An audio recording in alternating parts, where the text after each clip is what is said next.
It says I'm live. Well, since I'm live, uh, a little bit of heaven. Oh, yes. Oh, yes. These headphones, you know, they're light. There is just enough tension on the top where it doesn't crush. There's just enough cushioning where it makes it feel like there's two pillows on my ears. All right. As it says in the title, a grumpy BS session. And that's what this is going to be. This, that, some of the other. I was thinking today, which is a dangerous thing, but I was thinking about doing like a year in review. And we're not talking politics year in review. We're talking about like neighborhood and just generalized year in review. On New Year's Eve,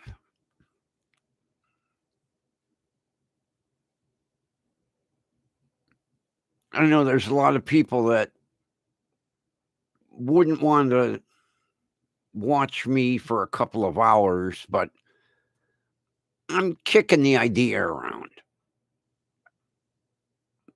because I don't know how many more New Year's Eves I will have, for one.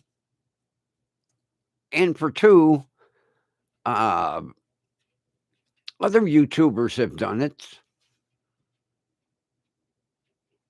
So why not the grumpy old man?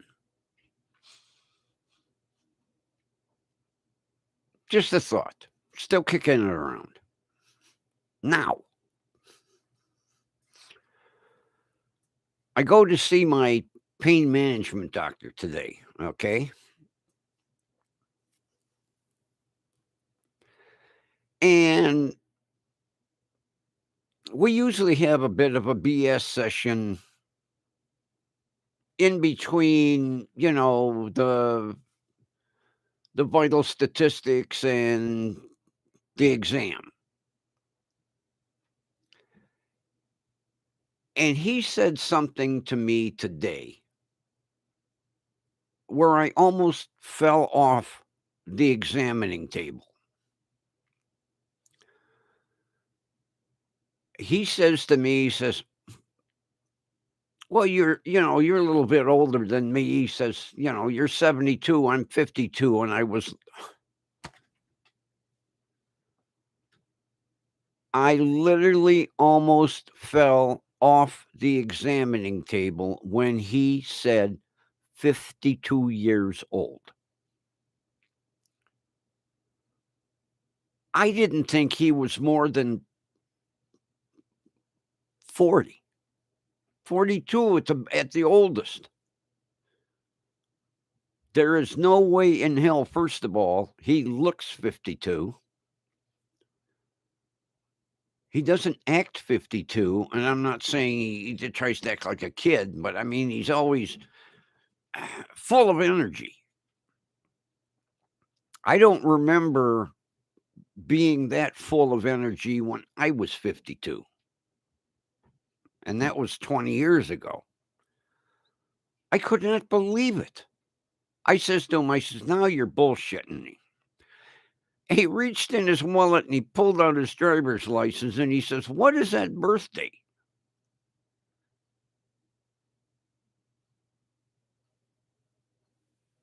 $52 old. I told him, I says, you literally shocked the shit out of me today. Because he don't look a day over 40. I was amazed, utterly amazed. So that was my big shock of the day.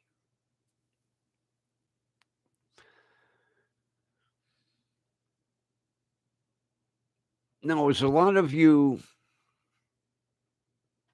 that know me know that I watch Michigan Court in the morning. Judge Middleton. Look him up. Middleton, just the way it sounds. Judge Middleton. It's 3B District Court in Michigan.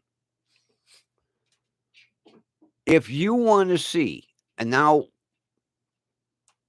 I'm giving my age again, and a lot of you younger folks won't know what the hell I'm talking about unless you watch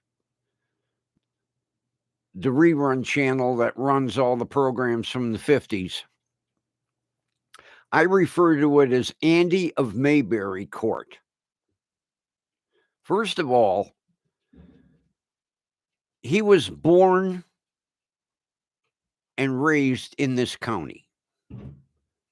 So he knows everyone. And I mean, he knows their grandfather, he knows their parents, he knows the uncle. A young defendant will come up before him and he'll say, I used to cut your grandfather's lawn.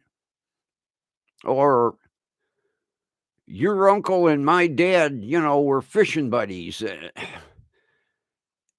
It never fails. Somebody comes up and he knows the whole family. Like a guy the other day come up and he goes, "You're living in the house I grew up in." And the guy says, "You're kidding." And he says, "No." He says, "Up until I was 10 years old, we lived in that house, and then we moved to such and such address, and we lived there for 4 or 5 years, and then we moved." And eh, it's amazing to watch. But today was a goodie. He had this kid that was cited for driving under suspension. Okay. So, like he does with everyone, and anybody that pays attention to him knows what's going to happen. He asked him, "How did you get to court today?" And the guy says, "Well, my girlfriend drove me." And one of the other people in the courtroom sitting over in like what I call the audience section pipes up and says, "Judge, ask him that question again." And Judge Middleton kind of looked over and he says, "All right, how did you get to court today?" And the guy again says, "My girlfriend." Then he couldn't think of his damn girlfriend's name. "Who drove you?" He goes, "Bonnie." He says, I kind of, lost my train of thought. Well, the guy sitting in the audience section says, "Judge, I followed him in today."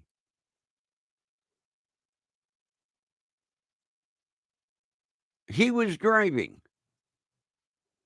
So the judge asked, "Well, what kind of car were you driving?"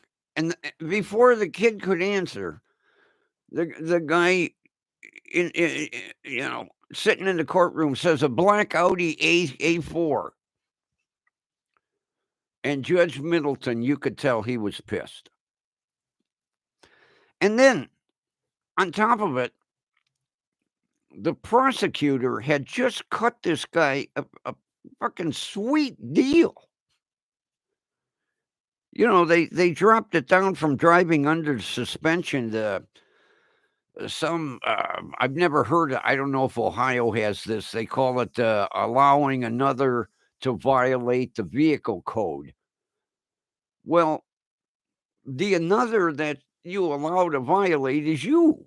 It's a screwy. I have to look it up. It's a screwy code.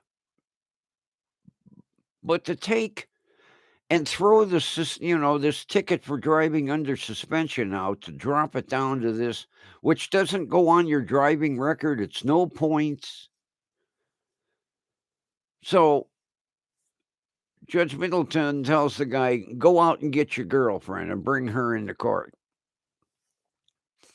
So he goes out and he brings her in, and the judge says, what's your name? And she says, Bonnie Wrangle or something. And he says, you have a driver's license? And she said, yes. And he goes, let me see it. She goes, well, it's out in the car. What female is going to leave her purse out in the car? Although I could see leaving it because you got to go through security and that, but I would always make sure I at least had my identification on me. So judge says, all right, I'm going to trust you on this.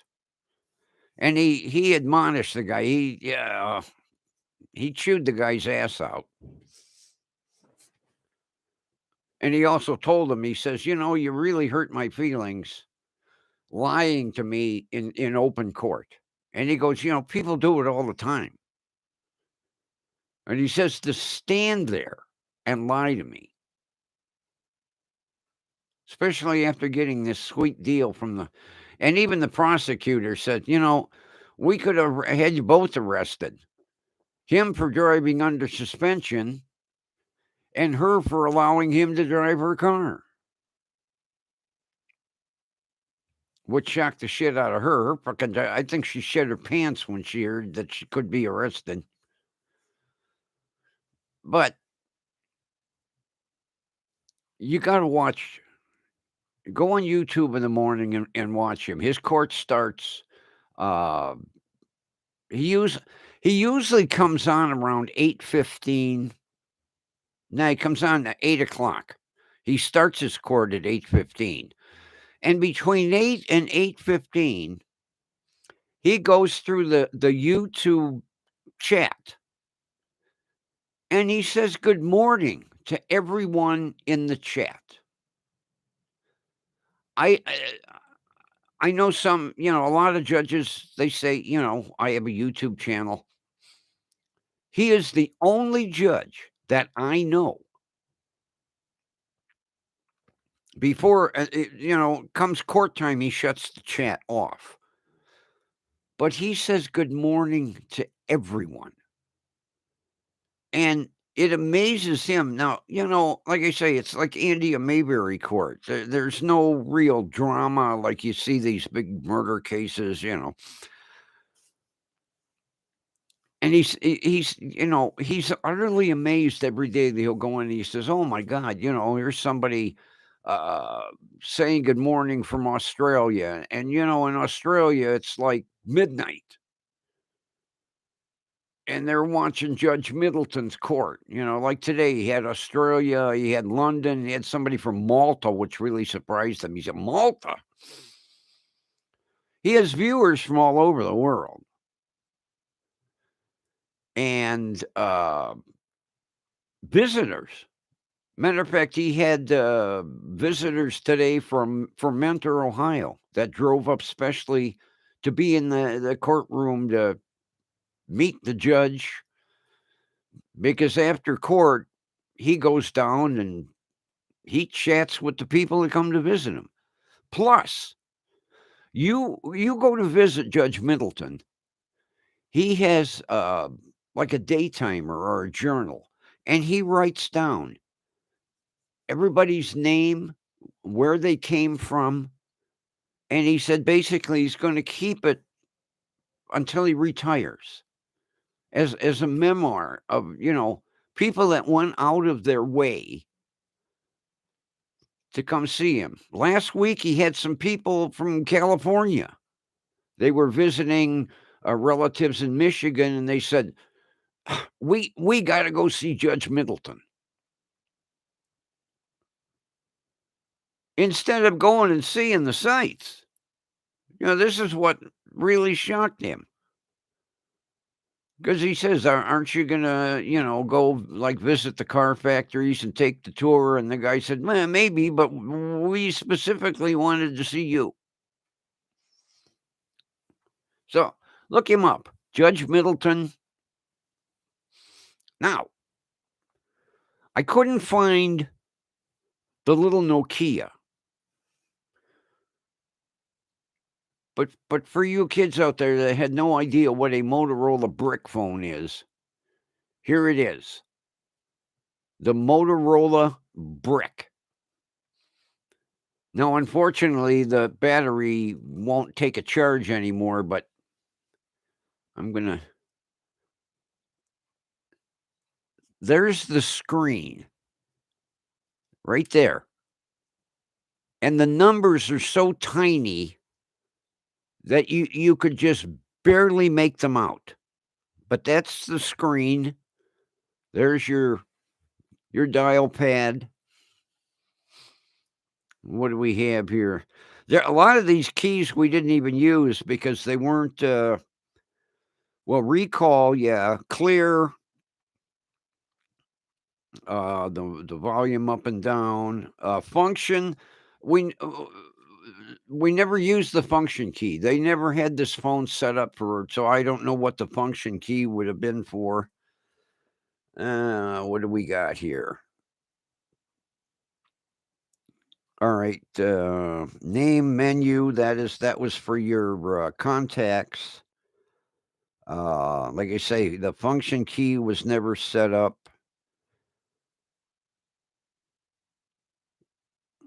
I think that was the only key that didn't work.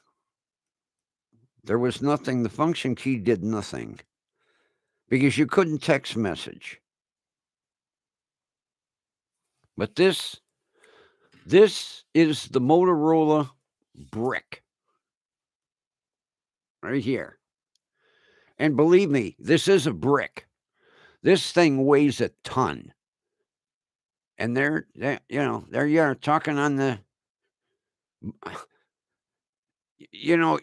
there was no way you could hide this. If you were on the phone when a cop drove by, there was no way you could say, no, I wasn't on my phone, officer. Let me get in close. Sometimes if the light hits it right, you can see like the numbers behind it. But that's the screen right there. That's all the bigger the screen was. So you can imagine how tiny the numbers were on that screen. And like I say, there was no such thing as text messaging. No video phone, no camera. But that's the Motorola brick, boys and girls. That phone, back in the 80s, when it first came out, $1,200. That's what it cost me. $1,200. And the talk, it was like $100 a month, and you got like 30 minutes. And then when you went over 30 minutes, it was like $1 a minute. And if you went roaming, oh God. If you went out of the area into roaming, it was like 3 times the charge. They weren't cheap back in the day.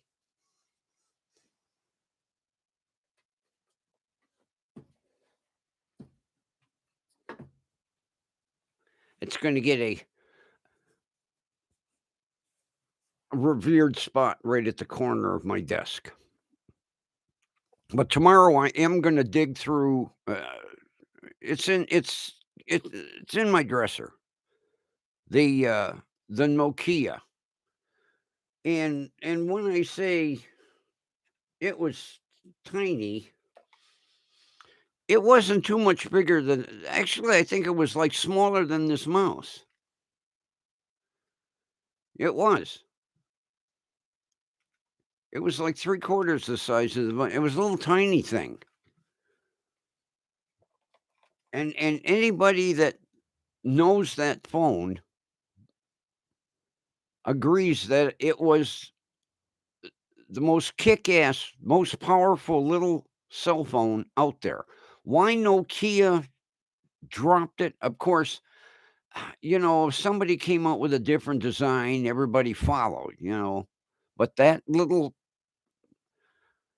it was like the 3360, I think. I think it was called the 3360. I gotta look it up.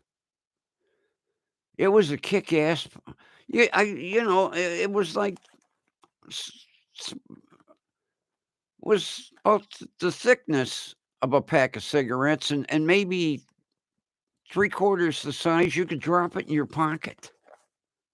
Carry your cell phone in your pocket. You hardly knew you had it. Pardon me, a little dry mouth.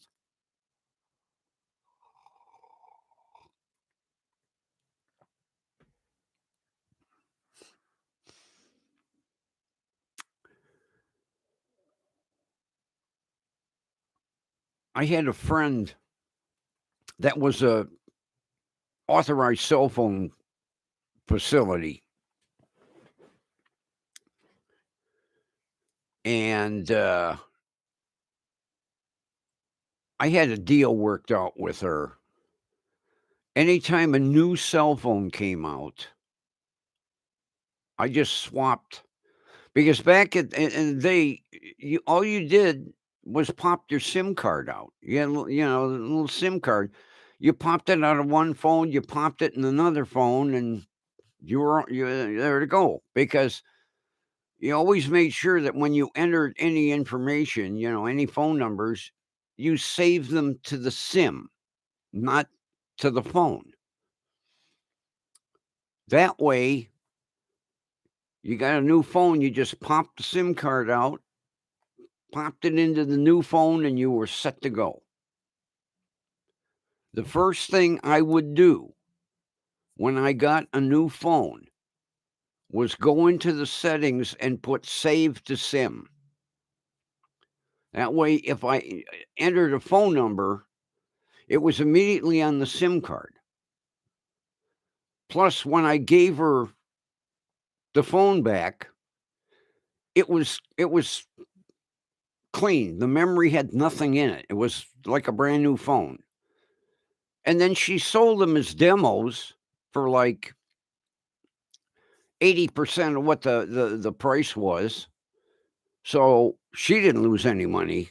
She was making money on them, but yeah, she'd call me and she'd say, "Oh, Nokia just came out with a 1720." I said, "All right, set one aside. I'll be in this afternoon." And I'd go in and hand her my phone, and we exchange SIM cards, and off I went. I always had the newest cell phones out there. And a lot of time, if I was on the phone, people would say, "What is that phone?" I'd say, "Well, it's the newest Nokia, or it's the newest, Qualcomm." Uh, I don't think at that time we had Samsung. We had Motorola. Nokia was the big one. I don't know where they lost their way. Nokia used to be the leader in cell phones. It's not like iPhone today. Actually, like Nokia was the iPhone of the day. Of course, once iPhone came out, everybody had to have an iPhone. Grumpy has never used an iPhone. I've never owned one. I don't want one. Now, Dale's got iPhones. He thinks they're the best thing since sliced bread. First of all, and everybody tells me, "Oh, iPhones are so much easier." Going from an Android to an iPhone is like trying to learn Chinese for me. Just saying. Some of you people out there, I'm sure you went from an Android to an iPhone and learned it like that. Plus, they're too goddamn expensive. Jesus Christ. I got my Motorola here. It's the Motorola G Stylus 2024 5G. Okay? Come on.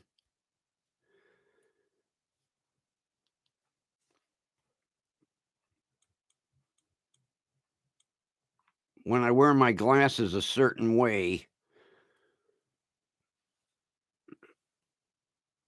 yeah, I got my Bootsy on there. That's when he was a kitten. He don't look like that now, the big fat ass.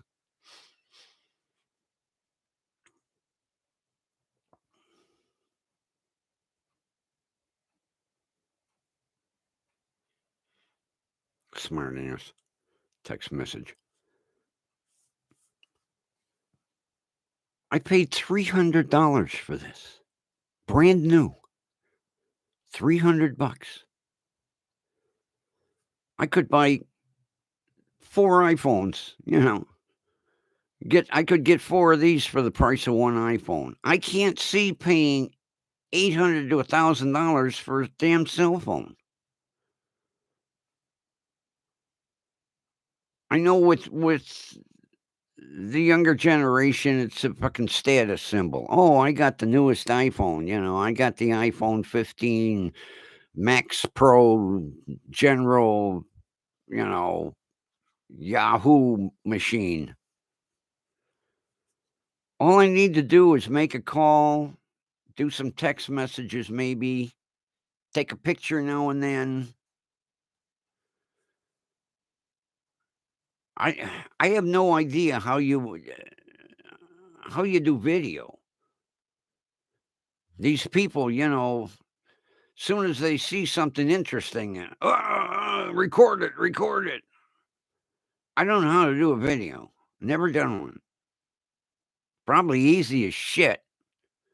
I have no need to. I have cameras. Not that I carry them with me, but I don't need to jam my phone up with a bunch of fucking video. There's nothing that important that I got a video. Some people, they video their lunch and they video where they're parking in the shopping center. I don't. It's a phone. As long as I can make a phone call. Hello, I'm good. I have to answer that text message this morning. My friend from high school, she likes to give me a jab now and then.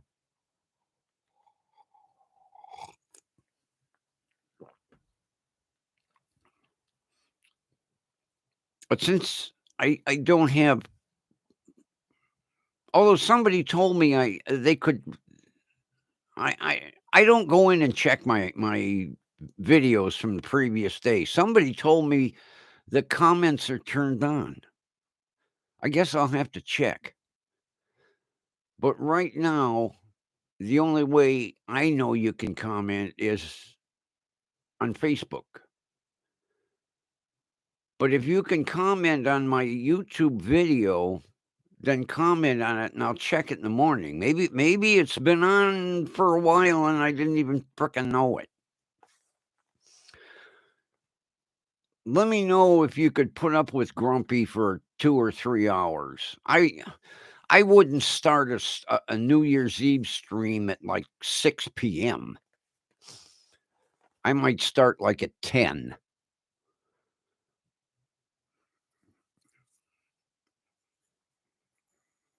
Matter of fact, I don't know if I could have a TV playing in the background. It might be against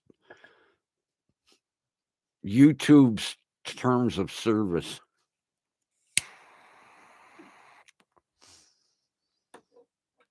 Maybe I could turn the TV on just before the fucking ball drops. I didn't say before my balls drop. I said before the ball drops, for you people that aren't listening, right? Also, I did one more volume adjustment. So hopefully it's not still too loud. A couple of people have been telling me it's a little loud. I adjusted it down again. I backed the gain off a little bit more.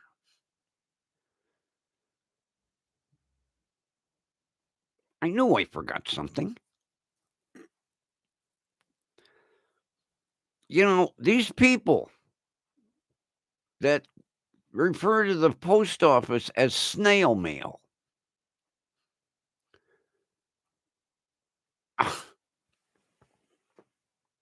Remember I told you I had these in 2 days? 2 days?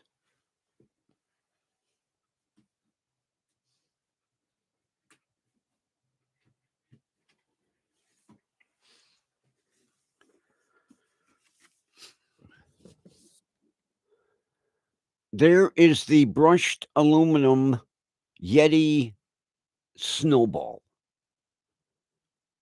The brand new test mic from my buddy's son's studio out in Burbank. 2 days. Possibly a day and a half. I don't know what time he mailed it, but 2 days. California, Burbank. I haven't taken it out of the box yet because I want to read the instructions again, because the instruction manual that I found online didn't apply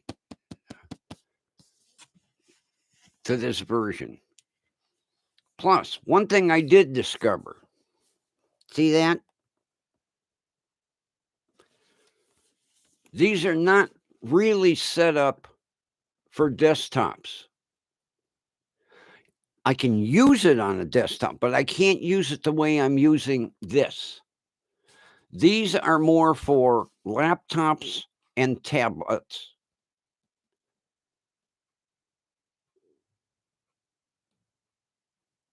Where you plug it into your tablet, you shut the internal microphone off, and you adjust the volume in the settings. I learned that much talking to my buddy's son, because I called him and I said, Jesus Christ, it's here already. And he said, plug this into my tablet, go to settings, pick Snowball, Yeti Snowball as the microphone.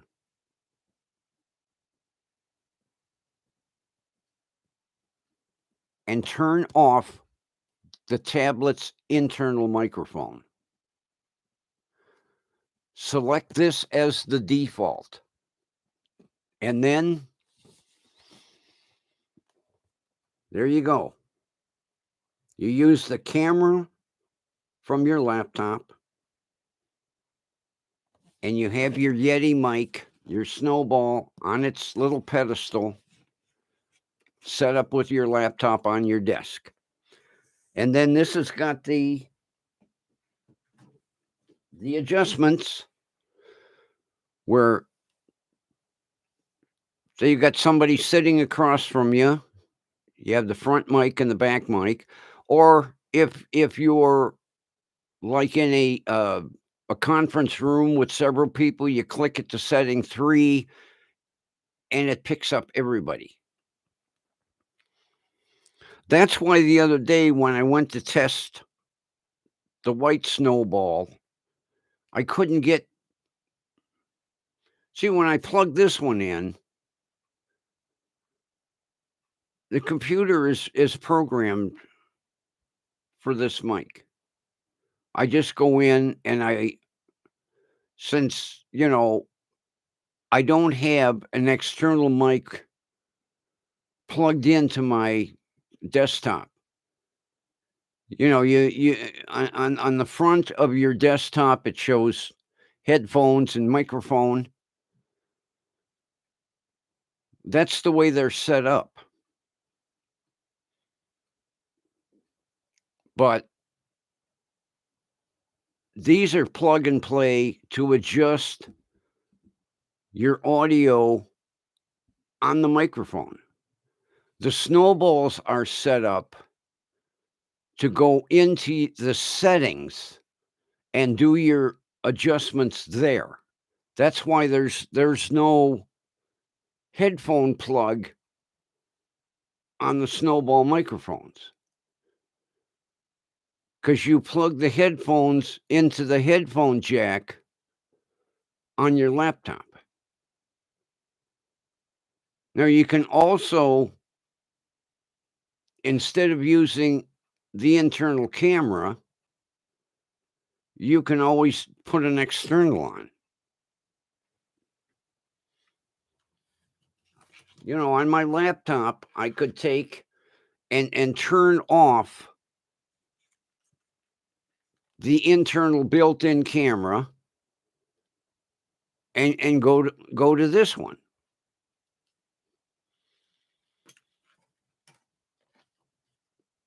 But basically, if you're using your laptop, why lug around a shitload of equipment? If you're doing something on the go, fine. Leave your internal camera and your internal microphone alone. Leave it.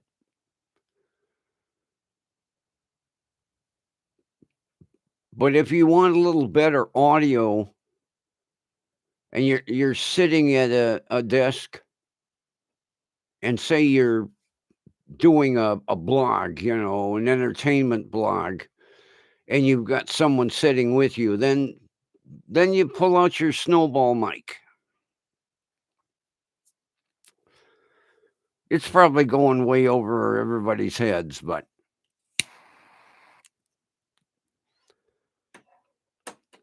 mainly the snowball was invented to give better audio.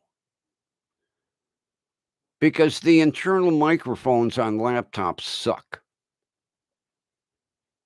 So do the cameras, really, when you come down to it. But somebody that wants better audio, rather than having a little handheld microphone, the snowball don't weigh shit. You throw it in a backpack along with your laptop. Or if you're really, you want to be like the grumpy old man and go crazy, you bring along your Logitech camera, your streaming cam, and your microphone, and you hook everything to your laptop, and you defeat the internals. But that's what I was told. What the story was with the snowball mics. They're plug and play around a laptop or a tablet.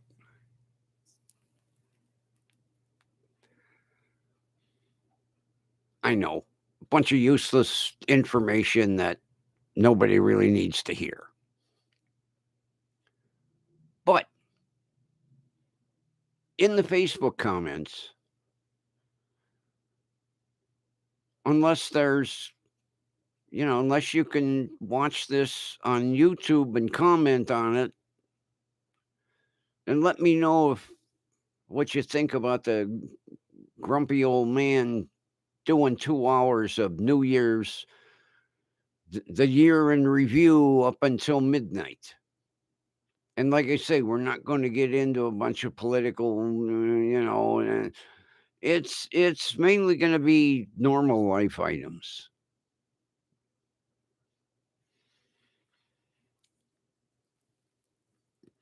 And with that, I will look for the little Nokia tomorrow since I remembered, at least I dug out, the brick. But I'll look for the little Nokia. If I find it, I know I still have it. Matter of fact, I think I still got one of my original pagers. Remember pagers? Everybody had to have their pager. And, the screen was so tiny on the top of the pager, you could barely see the phone number of somebody calling. But I know where that is. I found the pager. I just couldn't find the cell phone, the Nokia. But with that,